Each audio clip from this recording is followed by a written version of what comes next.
भगवान बड़ी सुंदर सुंदर लीलाएं कर रहे हैं। एक लीला भगवान ने बड़ी प्यारी करी है। भगवान की एक बहुत बड़ी भक्ता, जन्म जन्मों की प्यासी थी, सुखिया मालिन। आहा, ये त्रेता की, पहले तो ये पूर्व जन्म में त्रेता में थी। जिस समय राम जी रावण को मार के अयोध्या आ रहे थे विजय प्राप्त करके, तो रास्ते में उनके प्रिय मित्र निषाद राज के घर में गए, और निषाद राज की जो माँ थी वो भगवान राम की बहुत बड़ी भक्त थी। तो निषाद राज की माँ ने निवेदन किया कि काश राम जी मेरे हाथ से कुछ पा लेते, कुछ भोग प्रसाद ग्रहण कर लेते। तो ये प्रस्ताव राम जी के सामने रखा। तो राम जी ने कहा, माँ आज मुझे जल्दी जाना है, अगर मैं नहीं गया तो मेरा भरत प्राण त्याग देगा। आहा हा, भाई कैसा हो भरत जैसा। साहब राम कथा जब करता हूं तो बड़ा आनंद आता है। आज थोड़ी थोड़ी मेड़ के पीछे भाई आपस में लड़ रहे हैं। खेत की मेड़ थोड़ी तिरछी हो गई, अब लेके लाठी आ गए। साहब ऐसा ही तो हो रहा है, दुकान के पीछे, फैक्ट्री के पीछे, मकान के पीछे। लेकिन धन्य है भरत, राम यदि जमीन पर सोते हैं तो भरत जमीन में 2 फुट गड्ढा खोद करके सोता है। क्यों? क्योंकि मेरे राम मेरे बड़े भैया है। ये त्याग, पर अब कहाँ बचा वो त्याग। अब तो हर कोई संपत्ति का दीवाना हो गया। तो राम जी ने कहा मेरा भरत प्राण त्याग देगा, इसलिए माँ मैं लौट करके आऊंगा। फिर राम जी ऐसे फंसे कि दोबारा जा ही नहीं पाए। और वो जो निषाद राज की माँ है वो भजन करते करते उनका बुढ़ापा आ गया, और अंतिम समय में एक ही इच्छा है, काश मैं भगवान को अपने हाथ से कुछ खिला पाती। और यही सोचते सोचते उनका प्राणांत हो गया। मैं सदैव कहता हूँ, अंत में जो सोचोगे जीवन में वही होगा। जैसे प्राणांत हुआ, अगले जन्म में द्वापर में वो ब्रजमंडल में जन्मी एक मालिन के घर में, और नाम पड़ा इनका सुखिया। सुखिया जी जब जन्मी, बड़ी हुई, शादी हुई, फल बेचने का काम मिला। लेकिन फल तो बेचती हैं, लेकिन निगाहें फल की तरफ नहीं है। निगाहें हर रोज ढूंढती हैं, कब वो मेरा प्राण वल्लभ मुझे दिखाई देगा, कब मेरा प्राणेश्वर मुझे दिखाई देगा। जिसकी निगाहों में कृष्ण है, अरे आंख तो वही है जो भगवत दर्शन करना चाहे। जिन आंखों में सिर्फ फिल्में बसी हैं, जिन आंखों में सिर्फ नाटक बसे हैं, जिन आंखों में सिर्फ थिएटर बसे हैं, गंदे गंदे गाने बसे हैं, उन आंखों का कभी कल्याण नहीं हो सकता।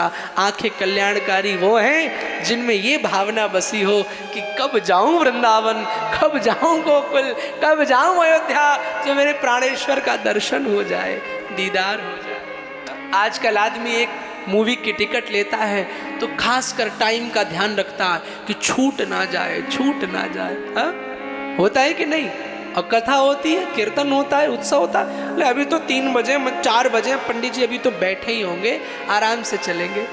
मेरे प्यारे, जिस दिन तुमने कथा उत्सव के लिए भी कह दिया कि छूट ना जाए, धर्म के लिए कह दिया छूट ना जाए, फिर भगवान भी ऐसा हाथ पकड़ेंगे, कहेंगे कि छूट ना जाए, छूट ना जाए, छूट ना जाए। निगाहों में श्याम को ढूंढो, नजरें हमेशा दीदार करें, कहां से भगवान की यात्रा हो जाए। सुखिया मालिन दिन रात, लेकिन मन में एक पीस है कि मैं छोटी जाति में हूं, क्या मेरे हाथ का भगवान खाएंगे? एक बात बता दूं, संस्कार टीवी चैनल के माध्यम से मुझे ऐसे शब्द नहीं कहने चाहिए, लेकिन क्षमा करना मुझे। आप लोग सुन रहे हैं, आजकल लोग हमारे सनातन धर्म को बदनाम कर रहे हैं कि हमने जाति व्यवस्था फैलाई। कुछ अंबेडकरवादी लोग ये भावना डाल रहे हैं कि हमने ऊंच नीच का फासला किया।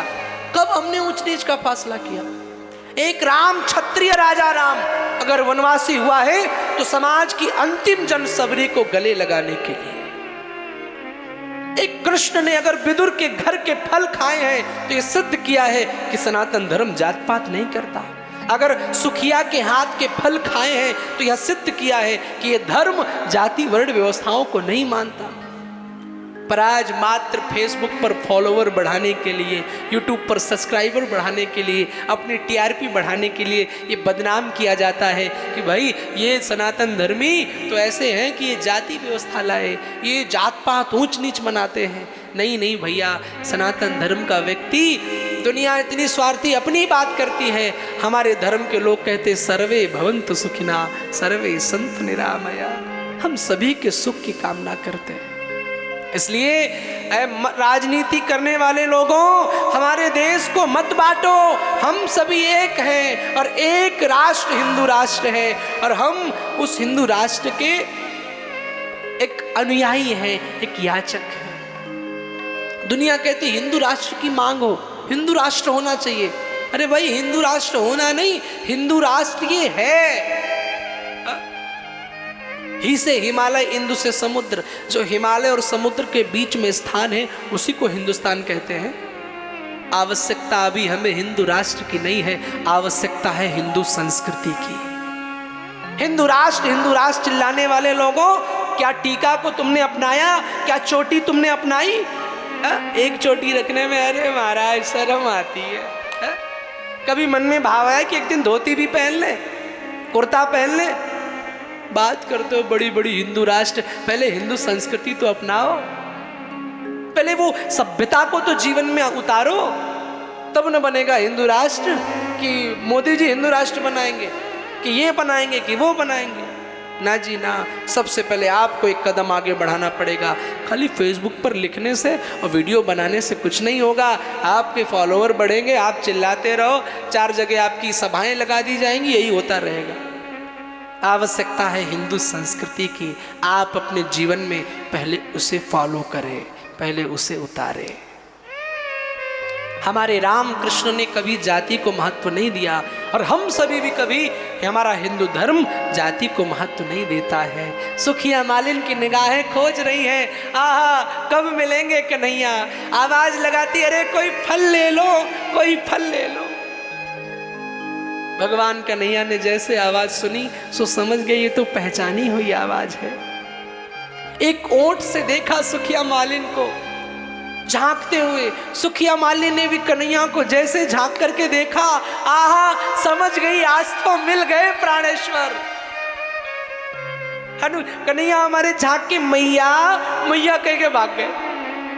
अब जैसे मैया कह के भागे, आंखों के सामने कन्हैया को देखा और देखते ही जैसे देखा कि गायब, अब तो विरह में पागल हो गई। और जीवन में जब तक विरह नहीं आएगा भगवान नहीं मिलेंगे। सुखिया मालिन ने जैसे कन्हैया को देखा, झांक करके भागी, लाला को बुलाया, लाला फल ले गो। हाँ कन्हैया ने कहा, हाँ काकी मुझे फल चाहिए। कितने? ठाकुर जी ने हाथ उठा दिए, इतने फल चाहिए। लाला पर जब फल लेगा ना तो फल का मोल भी देना पड़ता है।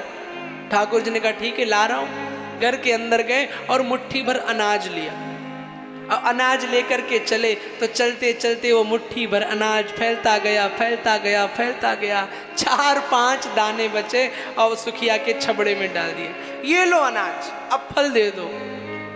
मालिन कहती मेरे हाथ से खाएगा? हाँ काकी खाऊंगा। गोद में बैठ गए, सुखिया मालिन प्रेम से खिला रही है और गोविंद पा रहे हैं। जो लोग ये कहते हैं कि भगवान ब्राह्मणों को ज़्यादा मानते हैं, क्षत्रियों को, वैश्यों को, शूद्रों को कम मानते हैं या जाति देखते हैं, अरे भाई देख लो मालिन है जाति से और भगवान बड़े प्रेम से उसके हाथ के बेर खा रहे। बेर खाए, सुखिया ने धन्य माना, घर लेके गई, सोचा कि फल तो दे दिए सब कन्हैया को, पर आज सासू मेरी पूछेगी कमाई कहाँ गई, तब क्या बताऊंगी। डलिया को लिया, अरे 4 दाने दिए थे, क्या बताऊंगी। देखा कि डलिया वजन लगने लगी, नीचे उतारा, जैसे डलिया खोला देखा वो 4 दाने जो गेहूं के थे वो हीरे जवाहरात में बदल गए, पूरी डलिया भर गई। आहा, सुखिया मालिन कहती प्रभु तुझे देते नहीं देखा मगर झोली भरी देखी। सरकार तुम देते दिखाई नहीं देते पर देते सबको। जरूरी नहीं भगवान ऐसे छप्पर फाड़ के तुम्हारे आगे प्रकट होंगे चम्म से और कहेंगे ये लो पैसे। भगवान मार्ग दिखाता है, तरीका बताता है। भगवान किसी न किसी के माध्यम से मदद। और जीवन में एक बात याद रखना, यदि कोई सच्ची भक्ति करता है तो भले वो बहुत पैसा वाला न हो, पर उसके जीवन का कोई काम कभी नहीं रुकता है। भले वो थोड़ा सा संघर्ष से हो पर रुकेगा नहीं। ठाकुर जी भले थोड़ा परीक्षाएं ले पर काम बनेगा जरूर। ये भक्ति की महिमा है। सुखिया मालिन पर भगवान ने कृपा करी।